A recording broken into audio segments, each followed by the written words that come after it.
Bonjour à toutes et à tous et bienvenue. Aujourd'hui, on va plonger au cœur d'une compétence absolument essentielle pour votre BTS NDRC, l'analyse d'un portefeuille client. Vous allez voir, c'est un levier stratégique incroyable pour piloter votre activité commerciale et surtout pour booster vos performances. Imaginez la situation. C'est un défi classique, hein. L'erreur, ce serait de prendre son téléphone et d'appeler tout le monde un peu au hasard. Justement, ce qu'on va voir ensemble, c'est comment mettre en place une approche structurée pour savoir précisément où concentrer ses efforts et pourquoi. Alors voici le programme. On va d'abord voir pourquoi un portefeuille est un vrai trésor, ensuite comment le découper pour mieux le comprendre, on découvrira un outil d'analyse redoutable, la méthode ABC. Puis on verra comment appliquer tout ça avec un cas concret, et enfin on bouclera sur l'objectif final, la performance. Allez, on commence par la base. Un portefeuille client, ce n'est vraiment pas qu'une simple liste de noms. Non, c'est un véritable trésor. Pourquoi ? Parce qu'il représente à la fois les revenus actuels de l'entreprise et, plus important encore, tout son potentiel de croissance pour l'avenir. Ok, donc on a ce trésor. Comment on fait pour le gérer efficacement ? Eh bien, la toute première étape, elle est incontournable, c'est la segmentation. L'idée, c'est de créer des groupes de clients qui se ressemblent. Allez, explorons ensemble les 4 grandes familles de clients qu'on peut trouver. On commence avec les prospects. Eux, ce sont tout simplement les clients de demain. L'objectif est double. D'abord, on doit les qualifier, c'est-à-dire vérifier qu'ils ont un vrai besoin et le budget pour. Et ensuite, bien sûr, on prospecte pour les transformer en clients. Deuxième catégorie, les nouveaux clients. Ça y est, ils ont fait le premier pas, ils ont acheté, c'est génial. Mais attention, le vrai travail commence maintenant. Il faut transformer ce premier essai en une relation durable et faire grandir leur valeur sur le long terme. On continue avec les clients réguliers. Alors eux, c'est simple, c'est la colonne vertébrale de l'entreprise, le cœur du chiffre d'affaires. La mission ici, c'est de les chouchouter, de s'assurer qu'ils sont toujours satisfaits et de chercher constamment à développer ce qu'ils achètent chez nous. Et enfin, une catégorie à surveiller comme le lait sur le feu, les clients à risque ou les inactifs. S'ils n'achètent plus, c'est un signal d'alerte. Il faut agir, et vite. D'abord comprendre pourquoi ils sont partis et ensuite mettre en place une stratégie bien ciblée pour essayer de les faire revenir.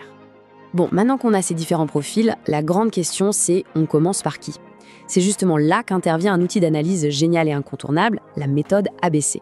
Elle va nous aider à classer nos clients pour savoir où mettre notre énergie de la façon la plus intelligente possible.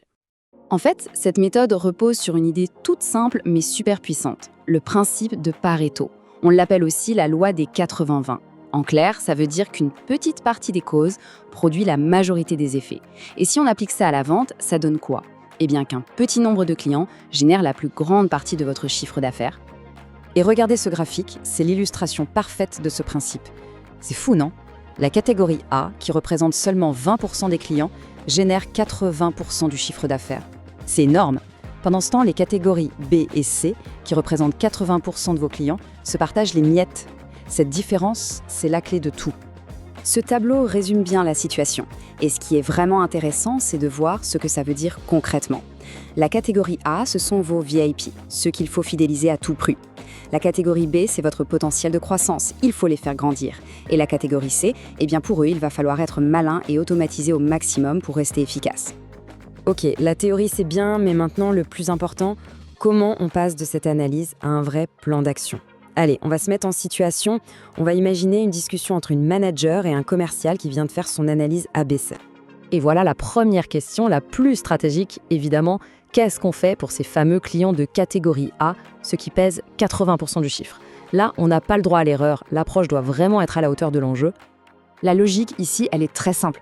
On ne traite pas un client VIP avec des outils de masse.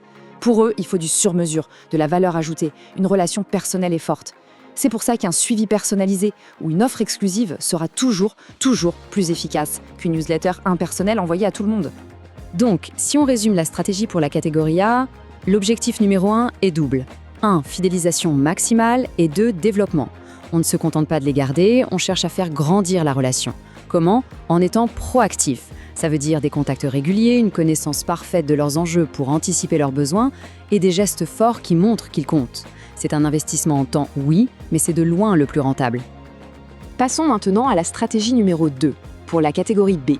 Ici, le mot d'ordre, c'est croissance. Ces clients, ils ont un potentiel qui n'est pas encore totalement exploité. L'objectif est donc de les faire monter en puissance pour qu'ils deviennent un jour des clients de catégorie A. Concrètement, ça passe par des actions ciblées, comme des ventes croisées ou des programmes de fidélité, pour augmenter ce qu'ils dépensent chez nous. Et enfin, la stratégie numéro 3 pour la catégorie C. Attention, ça ne veut pas dire qu'on les abandonne, pas du tout. Mais le maître mot ici, c'est efficacité. Comme il représente une toute petite partie du business, on ne peut pas y passer un temps fou. La solution, l'automatisation. On garde le contact avec des campagnes d'emailing, on les informe des promos, mais on fait tout ça de manière intelligente pour garder notre temps précieux pour les clients A et B. Tout ce travail d'analyse, de segmentation, de stratégie, ça nous amène à la question finale, la plus importante en fait. Quel est le but de tout ça? Pourquoi est-ce que c'est si important de faire tout ça? La réponse est simple, c'est d'allouer ses ressources, son temps, son budget, son énergie, qui sont toujours limitées, de la manière la plus intelligente qui soit. On concentre ses forces là où l'impact sera le plus fort. En clair, faire plus avec moins d'efforts dispersés. Et au final, les bénéfices sont énormes. En priorisant mieux ses actions, on adapte ses stratégies et donc on maximise la rentabilité. En se concentrant sur les bons clients, on améliore leur fidélité et on identifie plus facilement de nouvelles opportunités de croissance. Le résultat, c'est un portefeuille plus solide, plus rentable et plus performant.